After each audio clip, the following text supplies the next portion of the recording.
Buenos días. Vamos a afrontar en este tercer encuentro. Hemos tenido el primero presencial, el segundo ha sido virtual y este último virtual. Vamos a afrontar el tercer punto de nuestro programa que hemos llamado escatología, la consumación escatológica, la plenitud de la obra de Dios y la plenitud del ser humano.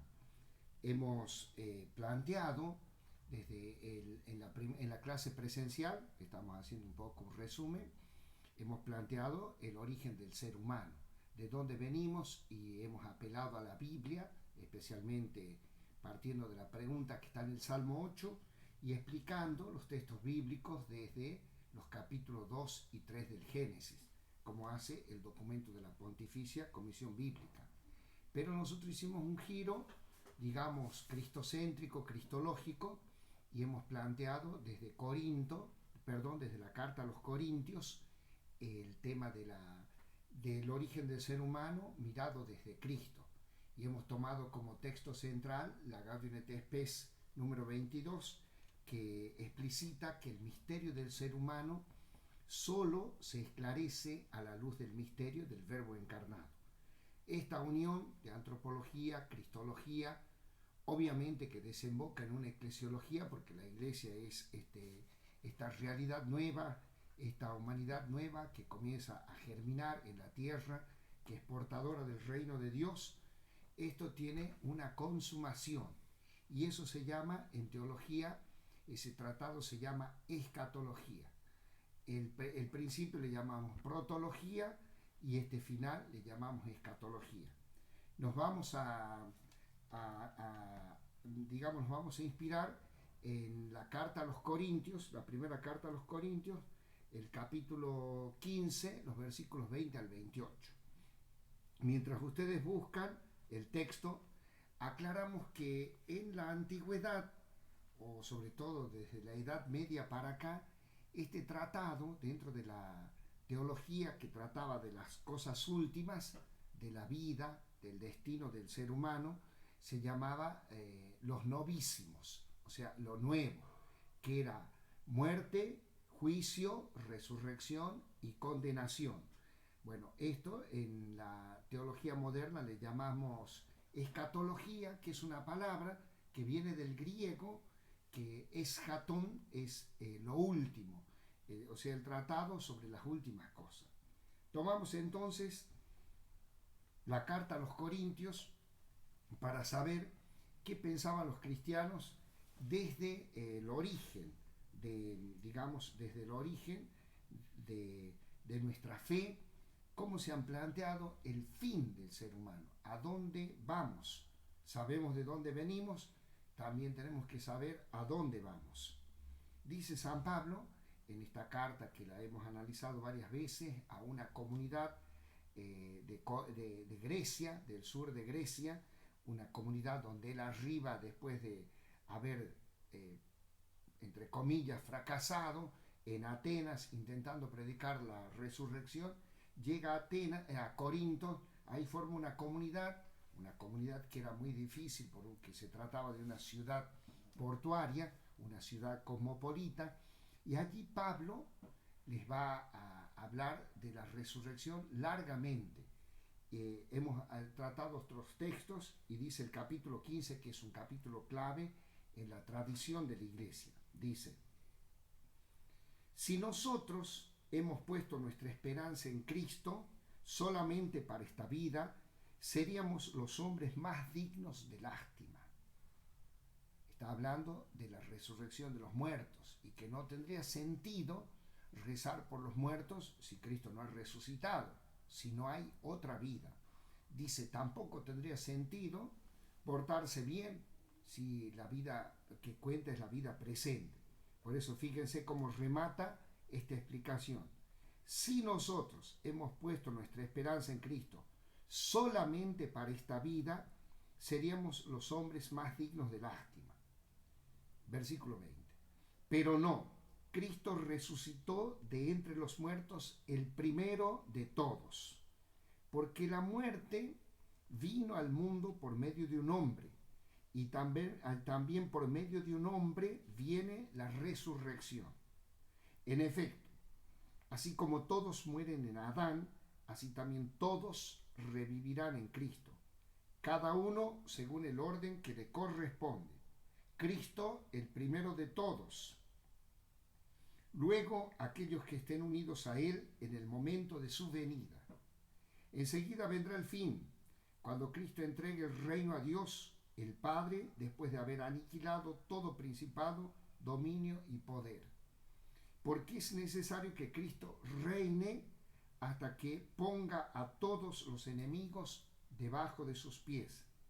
El último enemigo que será vencido es la muerte, ya que Dios todo lo sometió bajo sus pies. Pero cuando Él diga todo está sometido, será evidentemente a excepción de aquel que le ha sometido todas las cosas. Y cuando el universo entero sea sometido, el mismo Hijo de Dios se someterá también a aquel que le sometió todas las cosas, a fin de que Dios sea todo en todos. Palabra del Señor.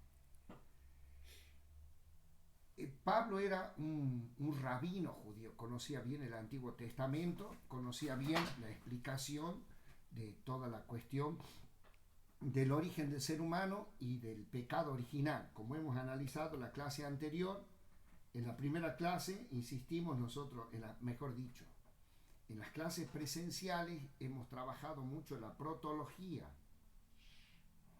el origen del ser humano. En la clase virtual anterior hemos abordado más detenidamente el tema del pecado, esto que a partir de San Agustín hemos llamado pecado original y que Pablo lo explica también en la carta a los Romanos, y hemos hablado del tema de la gracia, de esta sobreabundancia de la vida de Dios, sobre todo a partir de la carta a los Efesios, de ese himno que nos habla de estas bendiciones eternas de Dios, de esta vida en Dios. Hemos seguido la definición que aparece en la carta de Pedro cuando habla de que compartimos la naturaleza divina. Bueno, en esta explicación, fíjense, Pablo habla que Cristo es el primogénito, eso también va a decir el himno de la carta a los Colosenses. Cristo es el primogénito en la creación, el primero, y es el primogénito en la recreación, en la nueva vida. Por eso dice, porque la muerte vino al mundo por medio de un hombre, y también por medio de un hombre vino la resurrección. Versículo 20 dice, Cristo resucitó de entre los muertos, el primero de todos. Este concepto es fundamental para nosotros los cristianos. Cristo es el primer hombre en vencer la muerte. En el Antiguo Testamento hay ideas, ¿cómo les podría decir?, confusas, porque no está totalmente explicitada la revelación. Entonces nosotros, por ejemplo, en el Pentateuco no tenemos una idea clara de la vida en el más allá. El creyente judío concebía el mundo de una manera, podríamos decir, tridimensional.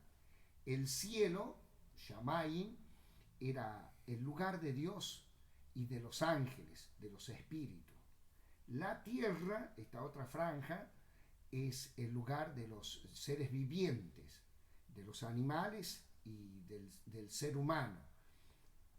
Y debajo de la tierra, que le van a llamar Sheol, es el reino de los muertos. Los salmos expresan una visión tétrica de ese mundo. Dice, Señor, en ese lugar nadie te alaba.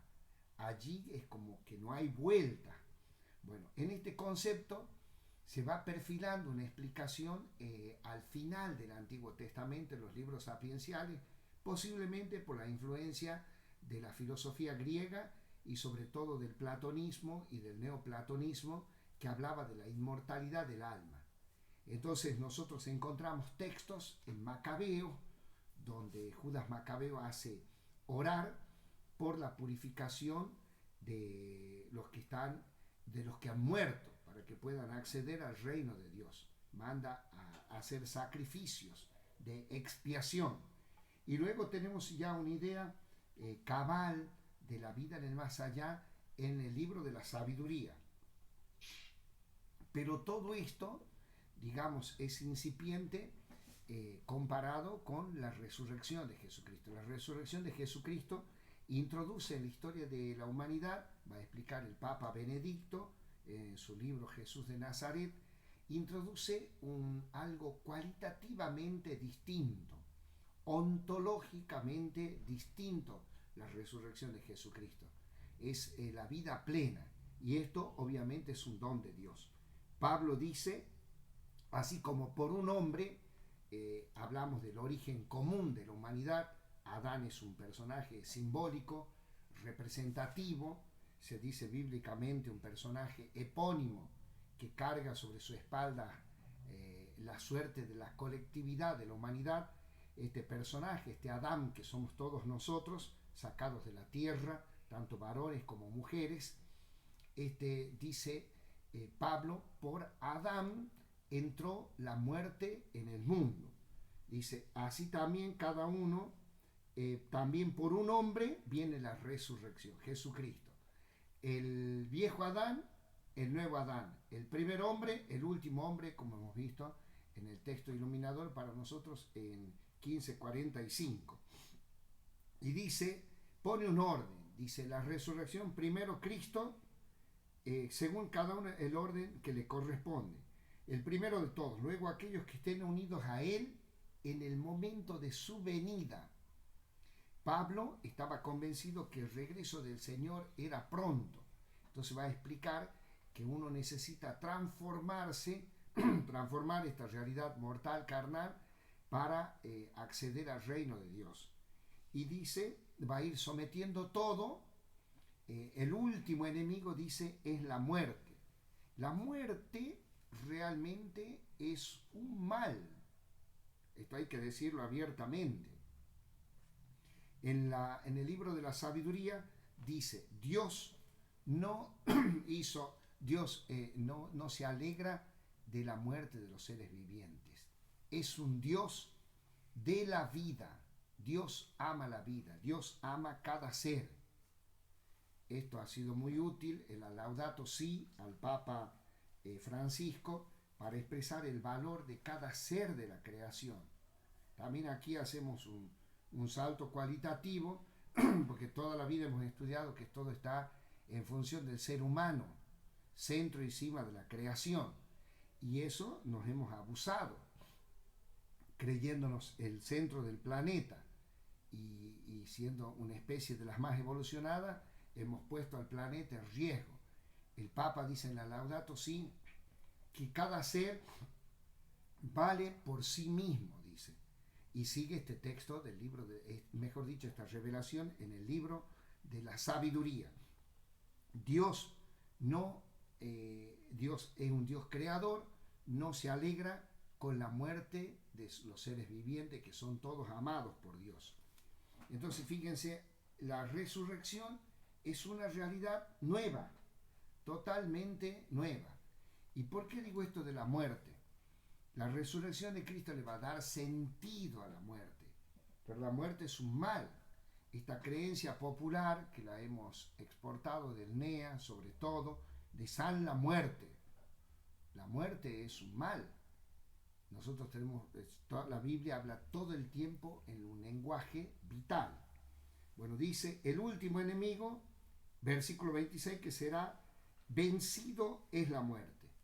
El Padre todo lo somete a Jesucristo y Jesucristo al reino de Jesucristo y finalmente Jesucristo se somete al Padre Dios. Fíjense que hay acá un detalle, un texto en los Hechos, creo que es el único, en el capítulo 3, versículos 20 al 21, donde va a hablar de esta situación intermedia, este tiempo entre las dos venidas de Cristo. Dice en un discurso de Pedro que se ha conservado en los Hechos de los Apóstoles, capítulo 3, versículos 20 y 21. Busquen el texto, por favor. Dice en el libro de Lucas, él pone el discurso de Pedro. Así, el Señor les concederá el tiempo de consuelo y enviarás a Jesús el Mesías destinado para ustedes. Él, se refiere al Mesías, debe permanecer en el cielo hasta el momento de la restauración universal que Dios anunció antiguamente por medio de sus santos profetas. Es muy interesante este texto porque habla en primer lugar de la resurrección. Pedro está predicando esta novedad que es el retorno de un hombre de la muerte, una cuestión totalmente novedosa. Y los evangelios van a mostrar cómo la resurrección de Cristo es una realidad nueva. Por eso fíjense que hay un cuerpo nuevo, con propiedades nuevas. En el Evangelio de Lucas, por ejemplo, capítulo 24, Jesús dice: no soy un fantasma, denme de comer, y pide pescado. También es verdad que siempre en las apariciones cuesta reconocer, le pasa a María Magdalena, le pasa a los discípulos de Maús. Este cuerpo atraviesa las puertas sin abrirlas. O sea, es una realidad nueva. No es un fantasma, es un cuerpo, un ser humano resucitado, una realidad nueva, que los ojos físicos no alcanzan a veces para reconocerlo. Entonces se necesitan signos, por ejemplo, las marcas de la crucifixión, que Jesús las conserva expresamente para que se den cuenta que el resucitado es el mismo que ha estado crucificado. Los gestos, la fracción del pan, de Eucaristía, las palabras, cuando le dice a María Magdalena por su nombre. Bueno, está unido. La vida de Jesús, la vida terrena, va unida a esta nueva realidad que es la resurrección. Entonces Pedro, una vez que habla de esta nueva realidad que habla en los evangelios, miren lo que dice. Dice: así el Señor les concederá consuelo, Él debe permanecer en el cielo hasta el momento de la restauración universal. Está la resurrección y tiene que venir la consumación final. Esto que la Biblia va a hablar de los cielos nuevos y la tierra nueva, que habla el Apocalipsis. Una transformación de toda la realidad creada en una nueva realidad, que ya ha acontecido en la humanidad de Jesucristo. Esta realidad que dice, hasta tanto, dice este texto de los Hechos, debe permanecer en el cielo. Como decimos nosotros en el credo: subió a los cielos, está sentado, está a la derecha del Padre, de Dios Padre Todopoderoso. La derecha la ocupaba en la antigüedad, en esos regímenes monárquicos, el primer ministro, o sea, el que tenía toda la autoridad. Dice, está sentado a la derecha del Padre, desde allí ha de venir a juzgar vivos y muertos. ¿No? Entonces, ha de venir a juzgar. Hablamos de esta segunda venida, pero en el mientras tanto, dice el texto de los Hechos, permanece en el cielo, dice, hasta el versículo 21, hasta la restauración universal que Dios anunció antiguamente por medio de sus santos profetas. Muestra la continuidad con el anuncio, con la prédica en el Antiguo Testamento. Fíjense que esta última venida, o esta segunda venida también como se llama, en el mientras tanto, dice la carta a los Hebreos, que es un texto hermoso, va a explicar que Jesús es el sumo y eterno sacerdote entronizado en el cielo a partir de la resurrección, luego de su sacrificio de su propio cuerpo, luego de derramar su sangre para el perdón de los pecados. Jesucristo está sentado, dice el texto, en el trono de Dios, intercediendo por nosotros. Por eso la carta a los Hebreos va a ser un texto lleno de esperanza a cristianos que están en algunos casos perseguidos, en otros casos se han enfriado en su forma de vivir la fe. Entonces les habla de tener confianza, dice, porque tenemos un sumo y eterno sacerdote en el trono de Dios que intercede permanentemente. Entonces, hasta esta venida. Esta segunda venida, o esta última venida, se va a llamar técnicamente en teología parusía. O sea, decimos siempre, cada adviento, cada año, cuando celebramos el adviento, nosotros recordamos la primera venida, decimos la primera venida que creemos, en la segunda venida que esperamos. Esta segunda venida de Cristo es la consumación, la plenitud de la obra de Dios. Esto que dice Pablo, que viene a recapitular todo, esta segunda venida, que va a ser el fin de la historia, que en el libro de Amós, por ejemplo, se habla mucho del día del Señor, del día de Yahvé, que era el día del juicio, el día de la rendición de cuentas. O sea, esto es claro en la Biblia, que va a haber un final, una transformación. La Biblia lo presenta con signos. El lenguaje que se va a usar generalmente es un lenguaje apocalíptico, que es un lenguaje en cierta manera encriptado, que era un lenguaje en signos, en primer lugar para hablar de una realidad distinta, segundo lugar era porque cuando se hablaba de esto era en un momento de persecución y tenía que hablarse en signos a los cristianos que entendían esta simbología que está en... La apocalíptica es todo un género que tiene imágenes, un modo, un lenguaje, un estilo, y también responde a una época. La apocalíptica hay como 200 años antes de Cristo y 200 años después, es todo un periodo en una época de transición. Bueno, este lenguaje hay que descifrarlo, pero en realidad él quiere infundir esperanza en los creyentes que a pesar de las vicisitudes, de los avatares de la historia, el fin que nos espera es un buen fin, porque esto que ha acontecido en Jesucristo tiene que acontecer en cada uno de nosotros en tanto y en cuanto asumimos expresamente esta obra de Dios y este modo de vivir. Miren ¿qué sucede? A ver, me gustaría clarificar que este fin, que le llamamos juicio final, allí la Biblia lo expresa, sobre todo en Mateo capítulo 20 y 25, del versículo 31 en adelante.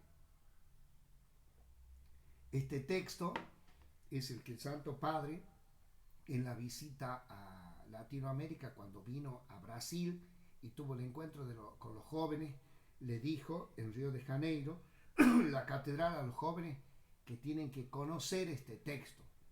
Es el juicio final, está planteado en la separación entre buenos y malos a partir del reconocimiento en el ser humano.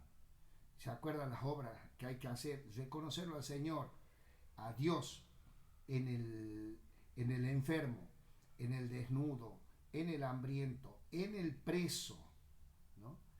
Todas estas obras de misericordia que el Señor pregunta, dice el Santo Padre. Allí están las preguntas que el Señor va a hacer, un gran examen para el cual uno se tiene que preparar. El reconocimiento de la humanidad de Cristo, de nuestra propia humanidad en los hermanos y en nosotros mismos.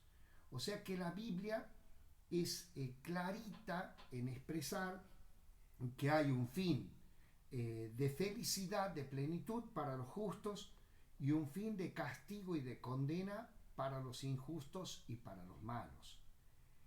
Por eso la vida presente para el ser humano es tan decisiva, porque lo liga con la eternidad. Estamos llamados a vivir siempre. Nosotros en esta vida presente, más corta, más larga, nosotros definimos cómo vamos a vivir toda la eternidad. Entonces la Iglesia, a la vez que va a hablar del cielo, como esta realidad de gloria, de resurrección, como el destino final para las personas justas, honestas, responsables, va a hablar la Biblia de la condenación. El Apocalipsis es clarito cuando habla de la segunda muerte. Entonces esto lo tenemos que tener bien presente. Como explica la Daria, más allá de la voluntad universal de Dios, que dice en la primera carta a los tesalonicenses, dice, la voluntad de Dios es que todos los seres humanos se salven y lleguen al conocimiento de la verdad. Más allá de esta voluntad de Dios y también que la gracia es sobreabundante, existe la libertad humana. Dice la Daria en este capítulo que nosotros tenemos allí en el programa y en el libro que hemos citado como libro de texto, dice él, expresa con la explicación milenaria de la Iglesia que el infierno es decía alguien, un monumento a la libertad, porque deberíamos elegir a Dios. Como decía San Ireneo, la gloria de Dios es la felicidad del ser humano y la felicidad del ser humano es la gloria de Dios. Estamos naturalmente orientados al Creador. Esto que dice San Agustín, nos hiciste, Señor, para ti, esto que dice existencialmente, y nuestro corazón está inquieto hasta que descanse en ti. Bueno, esta realidad que nos desvía a veces el camino de la vida, nuestras malas opciones, aun cuando digo esto es muy fuerte, es más fuerte, va a decir la misma Biblia, que el pecado, que nuestra fragilidad. Sin embargo, nosotros podemos elegir y nos podemos obstinar en el mal. Por eso son peligrosos los vicios, las adicciones. Así como uno va generando hábitos buenos, y esas son las virtudes, de tal manera que uno después puede obrar bien, se acostumbra, por ejemplo, si se acostumbra o se habitúa, más que acostumbrarse, a ser honesto, a respetar lo ajeno, si uno va educando el modo de hablar, bueno, así también si uno se deja llevar, adquiere malas conductas, vicios, que después son muy difíciles de quitar. Entonces en este camino, mientras esperamos, como dice, la consumación, la restauración universal, el ser humano juega su lucha en la libertad. Vamos a leer un texto, el texto nuestro de base, que es de la Gaudium et Spes. Vamos a leer, ya le digo, el segundo, el cuarto párrafo. Dice ya de aquel que ha optado por Cristo, que quiere apropiarse, mejor dicho, de esta humanidad nueva, o mejor dicho, dejarse llenar por Dios. Dice, el hombre cristiano, el ser humano cristiano, el varón y la mujer cristiana, conformado con la imagen del Hijo, conformado significa tomando forma, que es, mire, el primogénito entre muchos hermanos, recibe las primicias del Espíritu. Cita Romanos capítulo 8, versículo 23. ¿Quién es el Espíritu? Dijimos, el Espíritu que anima la vida del mismo Hijo de Dios. Dice, las primicias del Espíritu, las cuales le capacitan para cumplir la ley nueva del amor. Esto es la gracia, la presencia del Espíritu en nosotros, la inhabitación de la Trinidad, la vida de Dios en nosotros. Por medio de este Espíritu, ¿se acuerdan que Pablo habla del Adán terrenal carnal y del Adán espiritual? Dice, por medio de este Espíritu que es prenda de la herencia, se restaura, miren esta imagen, restaura internamente todo el hombre hasta que llegue la redención del cuerpo. No se olvide que la Biblia trabaja todo el tiempo con la imagen también del alfarero, del artesano. Como va a explicar en Jeremías, se rompe esta vasija, Dios la puede restaurar, y esto lo hace el Espíritu. Dice, y miren este concepto, hasta que llegue la redención del cuerpo. Esto va a introducir el cristianismo. La redención del cuerpo. Ha sido muy fuerte en la historia del cristianismo la influencia de Platón, con esa visión, digamos, dual, cuerpo y alma. En la Biblia es una unidad, ¿no? Por eso el cuerpo, Jesús resucita plenamente. Y como decíamos antes, se encarga de mostrar la realidad nueva de su cuerpo glorificado. Dice, bueno, hasta que llegue la redención del cuerpo. Si el espíritu de aquel que resucitó a Jesús de entre los muertos, o sea, el espíritu de Dios, habita en ustedes, el que resucitó a Cristo Jesús de entre los muertos, dará también vida a sus cuerpos mortales por virtud de su espíritu que habita en ustedes.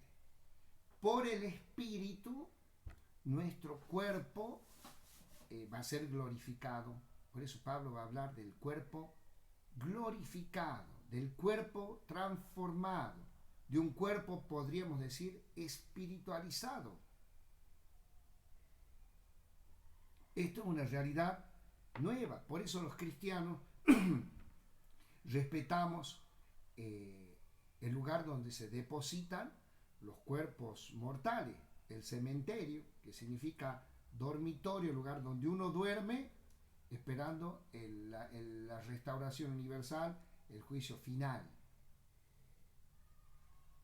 Dice, entonces, por el Espíritu, lo que ha hecho en Cristo, el Padre lo va a hacer en nosotros.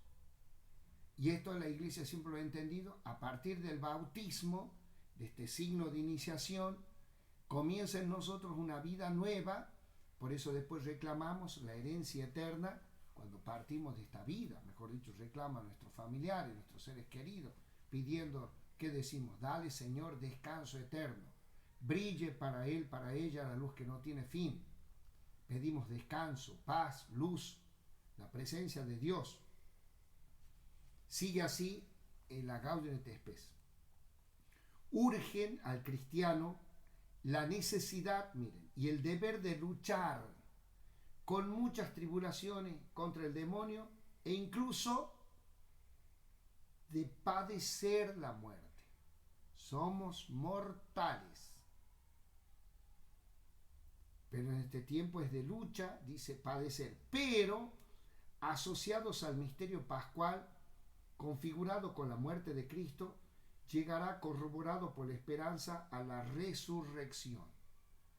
Dice, y esto vale para todo ser humano, no solamente para los cristianos, sino también para todos los hombres de buena voluntad, en cuyo corazón obra la gracia de modo invisible, solo Dios sabe. Dice, ¿por qué? Porque Cristo murió por todos. La vocación suprema del hombre en realidad es una sola, divina. Esto, miren qué paradoja. Esto que lo explicaban también los mitos griegos, el intento de Prometeo de arrebatar la chispa de Dios para los seres humanos, Dios lo da al ser humano. Por eso llevamos ese deseo profundo de vivir mucho y de vivir bien. Es más, voy a decir una cosa delicada, el suicidio, que nosotros la misma Iglesia hemos cambiado el punto de vista, la consideración, la perspectiva. Se lo puede ver, por ejemplo, en el código del 17, la perspectiva distinta del código del año 83, del nuevo código. En el tratamiento del suicida es el superar este instinto vital es realmente por una situación de depresión, de enfermedad, situaciones límites. Pero nosotros estamos llamados a la vida y uno de los problemas más graves es perder el sentido de la vida, acotar las perspectivas, que es lo que pasa en nuestra sociedad, quitar horizontes. Y esto lo tenemos que trabajar mucho con los jóvenes, con una sociedad que a veces es muy pesimista y es una cultura, decía el Papa Juan Pablo II, la cultura de la muerte. Aunque dice Monseñor Demetrio que no se podría hablar de cultura porque cultura es cultivo y cultivo siempre trae vida. Por eso se plantea frente a esta realidad de esta sociedad que nos lleva al sinsentido y a la muerte, porque aceleran, las adicciones aceleran la muerte una vida mal vivida. Y este trasfondo que le va a llamar Pablo VI, la civilización del amor, una sociedad alternativa. Dice la Gaudium et Spes, Jesucristo abre un horizonte a todos, porque ha muerto por todos. Mire qué bonito. Cristo murió por todos. La vocación suprema del ser humano en realidad es una sola, es decir, la divina. En consecuencia, dice, debemos creer que el Espíritu Santo ofrece a todos la posibilidad de que la forma de solo Dios conocida se asocien a este misterio pascual. Los cristianos muchas veces tenemos que ampliar nuestra visión de sectas o de grupos selectos. Dios quiere la salvación de todos. Hay formas solo por Dios conocidas. ¿Verdad que la iglesia nos traza un camino? Pero hay otras formas que solo Dios conoce y que nosotros no somos los dueños de decidir quién entra en el reino y quién no. En realidad nos deberíamos interesar, por eso es la actitud misionera, que todos entren en esta familia, y nos deberíamos preocupar que en la iglesia, que somos la comunidad de los que creemos en el Señor resucitado, que todos tengan cabida. Termina así la Gaudium et Spes. Este es el gran misterio del hombre que la revelación cristiana esclarece a los fieles. Dice, este es el gran misterio que nosotros debemos proponer a los seres humanos. Por Cristo y en Cristo se ilumina el enigma del dolor y de la muerte, que fuera del Evangelio nos envuelve en absoluta oscuridad. Revelarnos frente a la muerte está bien, estamos llamados a la vida, frente a la enfermedad terminal. Por eso debemos ser prudentes en nuestras palabras cuando vamos a consolar un ser querido que ha perdido algún ser querido muy cercano o que está afrontando una enfermedad difícil. Es un lenguaje, en Cristo se ilumina esto que es un drama muy bien expresado en el libro de Job, del dolor, del sufrimiento del inocente, de la muerte. Dice en la Gaudium et Spes, por Cristo y en Cristo se ilumina el enigma del dolor y de la muerte, que fuera del Evangelio nos envuelve en absoluta oscuridad. Cristo resucitó. Con su muerte destruyó la muerte y nos dio la vida para que hijos en el Hijo, eso es la gracia, el Padre que mira al unigénito y allí nos recibe a nosotros, dice, para que hijos en el Hijo clamemos en el Espíritu Abba, es decir, Padre. Ahí termina el número 22 de la Gaudium et Spes. Bueno, finalmente lo tenemos claro, ¿verdad? La Iglesia nos ha clarificado de dónde venimos, a dónde vamos. Somos seres paradojales en cuanto que estamos hechos de barro, pero también en nosotros habita la vida divina, y por eso llevamos el germen de la eternidad. Transitamos esta vida como peregrinos buscando la patria celestial. Tenemos que caminar en el bien, dice el Evangelio de Mateo, reconociendo al Señor, sobre todo en la humanidad más frágil, en el enfermo, en el pobre, en el que sufre, en el preso. Tenemos que reconocer al Señor y caminamos en la misericordia de Dios. Diría San Agustín, caminamos entre las persecuciones del mundo y los consuelos de Dios.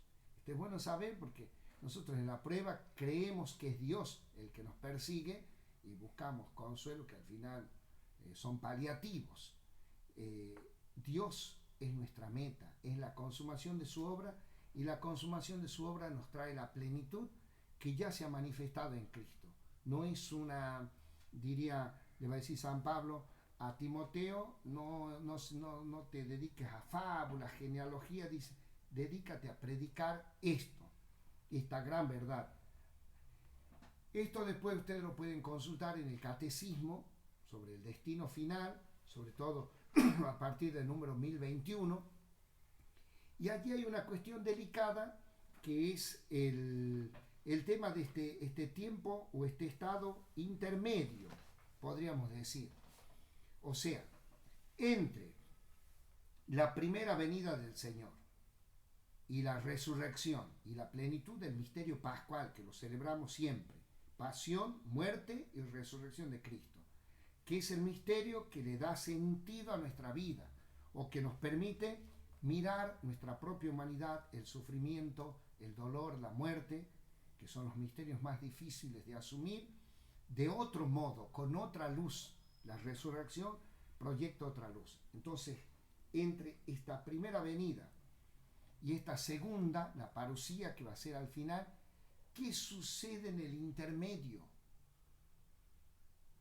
Los que han muerto tienen que esperar el juicio final para recién pasar al estado, decíamos, de condenación y de glorificación. Bueno, la Iglesia explica que en la muerte de nosotros acontece un juicio personal y entramos a gozar de la presencia de Dios o somos susceptibles de la condenación. Eso tenemos que ser muy conscientes. Ahora, ¿qué pasa con ese cuerpo que hemos depositado en el cementerio o que lo hemos transformado en ceniza? Tiene que resucitar. Bueno, al fin de los tiempos habrá una transformación. Acá nos quedamos cortos con el lenguaje, porque se trata de realidades, como va a decir San Pablo, que ni el ojo vio, ni el oído oyó, ni vino a la mente aquello que Dios nos ha preparado. Es una novedad, nos quedamos cortos. Entonces, allí la Iglesia también está, a veces quedábamos pegados a algunos moldes, como era la explicación filosófica de la inmortalidad del alma y qué pasa con el cuerpo. Desde la explicación de Aristóteles, la teoría hilemórfica, se nos complica esto de la resurrección del cuerpo. Lo importante es saber que hay una resurrección final y nosotros, en Jesucristo, que lo ha manifestado la Biblia, después la Iglesia ha entendido que esto ha acontecido también en nuestra madre, hablamos de la resurrección plena.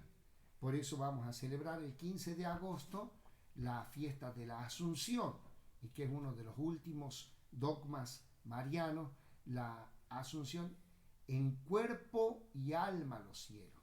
O sea, la plenitud del ser humano, la restauración plena.